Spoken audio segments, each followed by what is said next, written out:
Hello, everybody. Here we are in New Milford. I'm looking out at 202.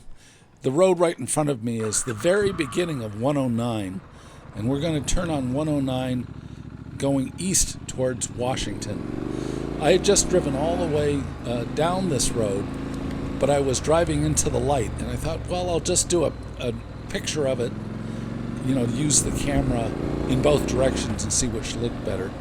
And this is much better going this way. This is a road we called the roller coaster road when I was a kid. And literally just up the way here, my brother flipped over a Volkswagen convertible. This road is very curvy and goes back and forth. We were very lucky. He was with a batch of friends, and one of them had a bad suntan, sunburn. So they put the top up. But right up here on this curve, I think they flipped over 5 times. He came around this curve and coming towards us and swerved a little bit, and then it just caught the momentum and the whole thing just went for a tumble. But that's a long time ago. So here we are going towards Washington from New Milford. And I guess you can tell that that's pretty steep going up. It's such a beautiful day again today. Today was really warm, and I wanted to be able to look off down that way so you could see the hills. There's a valley going up to the north here, going towards Northville. If you went on the 202 north, it would be Northville and then Marbledale. And we're going on basically the New Milford to Washington road. This is a very, very popular road for motorcycles, and you can see why here. It's really kind of amazing the way this road goes back and forth. I don't know if there was sort of an old colonial there. When my parents looked at buying the house that they bought, they almost bought a colonial on this bit of road. And I'm pulling off so that you can see a little bit of the road going up towards Northville and onto Marbledale. It's so recognizable, this one. The Aspetuck River's at the bottom of the hill we're going to be looking over at. So, isn't that pretty? So, yeah. When we came down into Marbledale the other day, it was sort of looking at this same ridge of roads, but further north of here. And the sun's just going down enough that it's making this, a nice evening sky. And it was so pretty, I just wanted you to see it. I also thought, since there are a lot of cars going by, that if I just made some space between me and the next car, well, that we'd be able to do a little bit more with the curbs of, pulling our way through. It's, as you can see, it's a very, very busy evening ride. So we're still in New Milford. We're going to be in New Milford all the way up to, there's a very nice dairy farm off on the left-hand side up here. The other sort of interesting thing up the top of this hill, in the 1930s and the 1940s, there was a very famous dance hall up here called Medlicott's Barn. And we had a square dance band. The fiddle player was out of Warren. His name was Toot Tangley. And he played with a banjo player from Washington named Pop Benson. And they were called Pop Benson and the Cornhuskers. So we're going to have the Ridge Road going off to the right up here. You can go all the way down to Brookfield going to the right. And if you go to the left, it'll go down to where I was talking about Skitch Henderson the other day.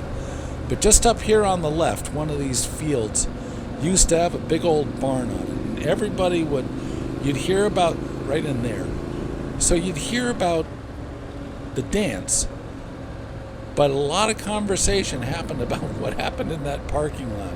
I think the men had a lot of fun in the parking lot. So anyway, that's just 1940s stories about being, and everybody from Washington, everybody from New Milford would go there.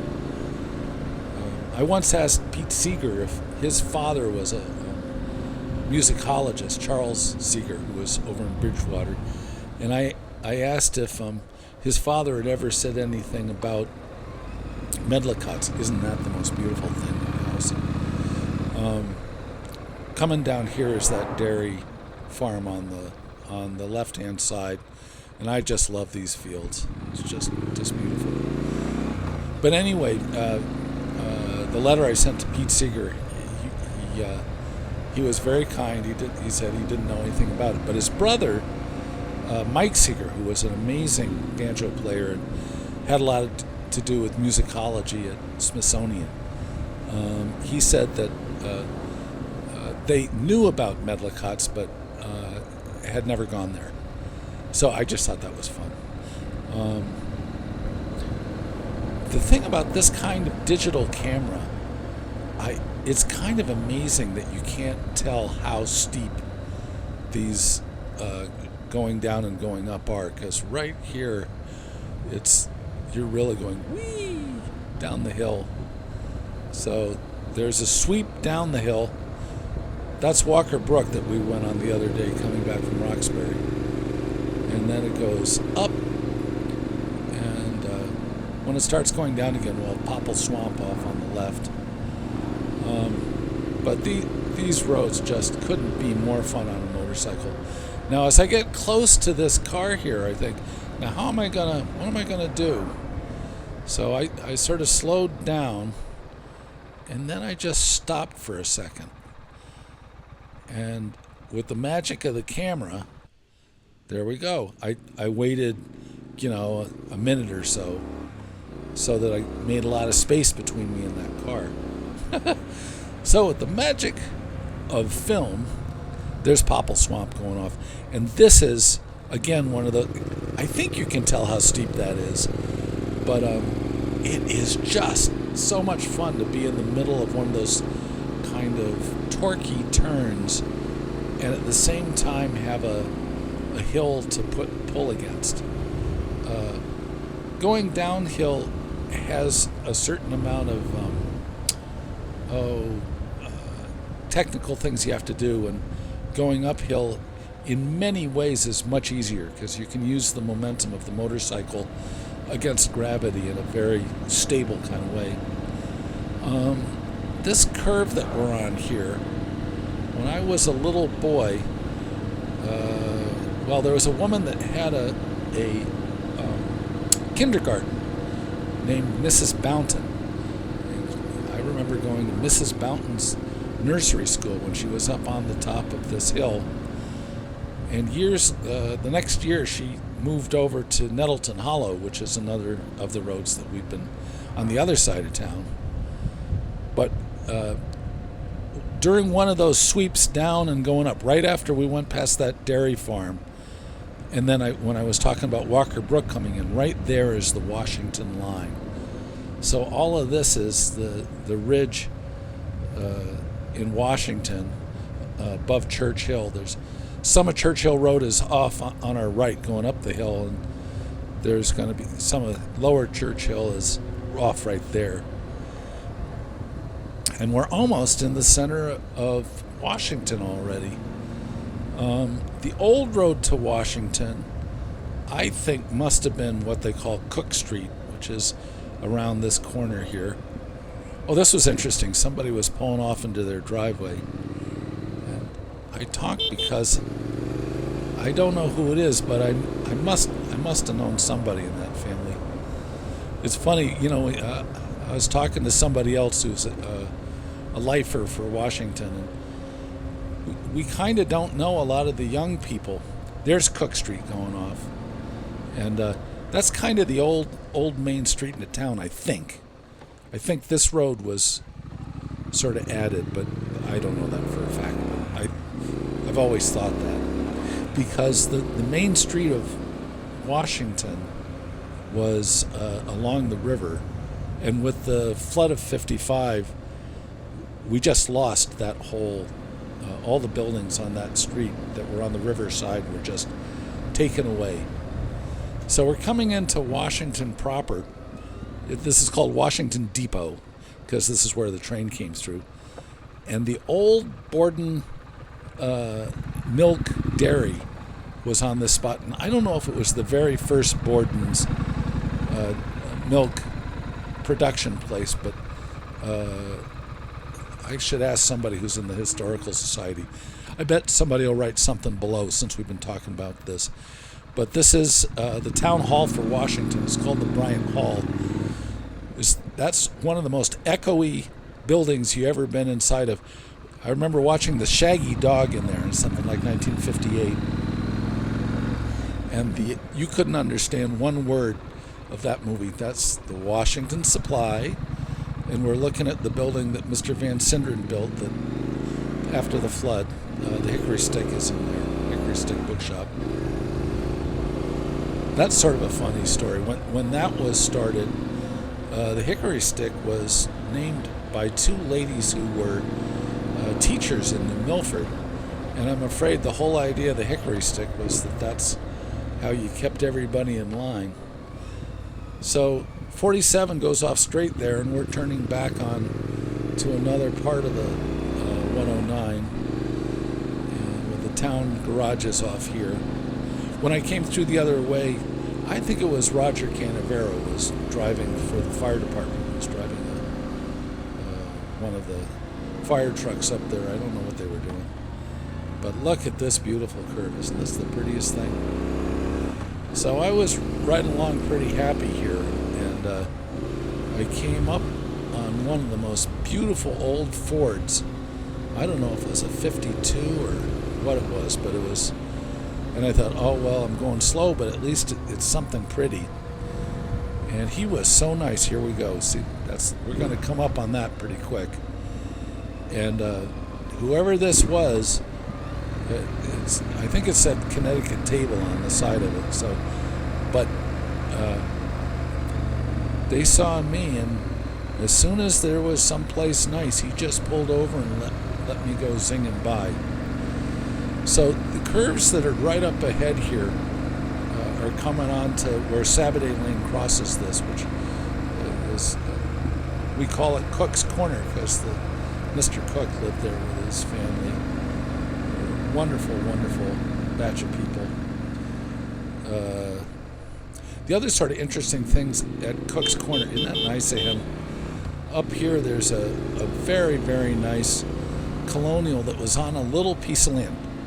And let's see, right here, that house had no septic system, but they sort of fixed it up and made it beautiful anyway. And it's one of those properties where, you know, how are you going to make it work? And they just did.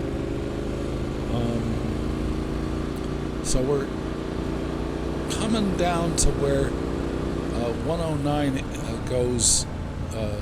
There's a section of road, and I can't remember what it's called, but in between here and the Wickham Road, going off to the right down here, it's a really beautiful bit of connector road, but the main road is coming from the left up here, and it's kind of a dangerous intersection because the guys from the left have the right of way and can go, and the guys from the right and us, we're supposed to stop. So you have to be very, very careful in this spot. There must have been some bad stuff happen there at some point. But now we're on the part of 109 that we haven't been on this part before, but we're getting pretty close to the crossroads where the Rumford Road comes in from the left, and the beginning of Nettleton Hollow goes off to the right. There's a four-corner. Steve White lived up in there, and he was a grade or two ahead of me in school. Let's see. So, yeah, here we're coming to the four-corner where that car is. And there's another four-corner up here with Sunny Ridge and then the road going up to the Potter's Farm. And we've seen that before. Up past the Potter's Farm is where my friend Ken Stewart lived. And then the other road that we went off on, the Shearer Road, will be up the top of this hill here, coming in, and on the other side is a road called Dark Entry. So off to our right are lots of roads going back into Bethlehem, and off to our left are roads that will go back down to the Bantam River. And yeah, this is pretty stuff. Right up here, this is Sharon. Here. Dark Entry off on the right. Okay. So, and as we go down this hill, we're going to come up on that other really cool road that we went off on, which was the Bethlehem road called Wood Creek. So there's a car getting ready to pull out there. Like I say, this is one of those roads that the motorcycles just love.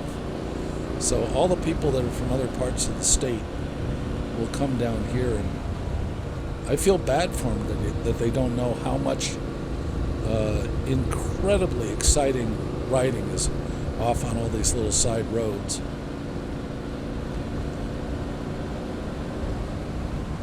So the bottom of this hill here, we're going to be leaving Washington, and we'll be entering into Morris. That green sign there, that's what that's saying. And up this hill here is the road that we usually take to go home, which is called the West Morris Road. And off on the right is a road into Bethlehem called Kenyon Road.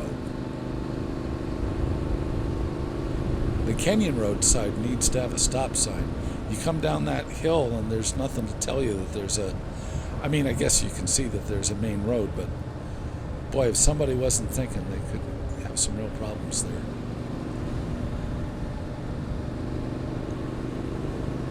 So another one of the back roads that we've gone down is coming up. Oh, this farm off on the town recycling was back there. But right here, there was an artist who had that property off on the left. Oh, he had all sorts of fun. They'd have parades and all the sort of, a little bit more, what would you say? Oh, I love this curve. A little bit more party-oriented. I don't know how to say it. People, they'd have a lot of fun there. I just love these sweepers, the way this goes to the off to the left and off to the right. So coming up here, we're going to be coming up on the Stoddard Road, off on the left, and I can't remember the one off to the right going up to. That'll join up with the other side of the Kenyon Road. But now we're in a section of Morris called Lakeville, and that used to be the Lakeville post office. That isn't anymore. And down here, if we went straight, we'd end up in Morris Center.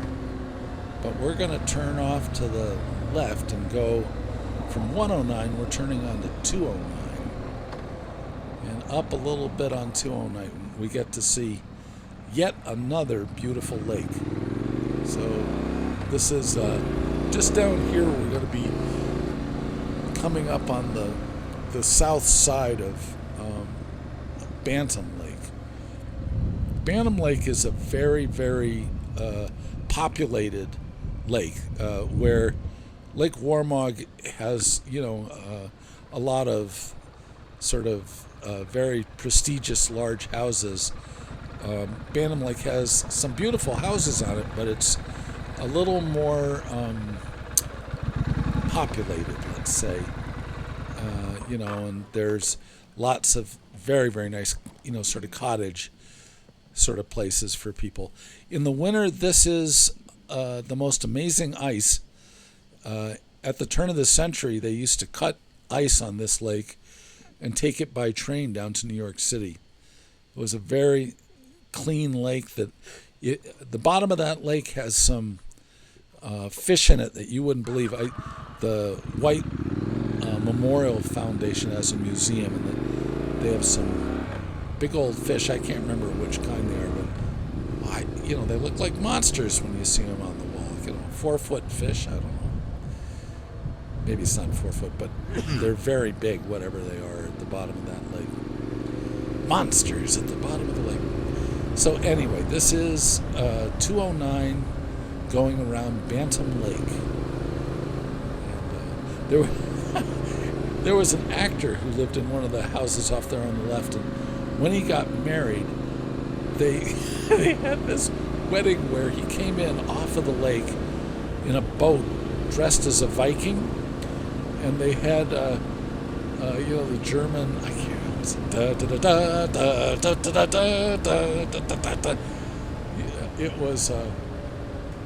it was an amazing wedding. I can't remember what year that was, but it was something like the late 1990s. Yeah, Litchfield County has some really wonderful characters. So along this bit of road, one of my favorite things up here, there's a little road that goes off to Stoddard. That's where Mr. Orell was. But one of my favorite things was right on the Morris and Litchfield line. Of course, the borough ahead of us is Bantam. So there was a hot dog stand, sort of a 1950s burger stand called the Banmore, because it was in Bantam and it was in Morris. Well, now it's a fish restaurant. It's right there. But that's the border between Bantam and Morris.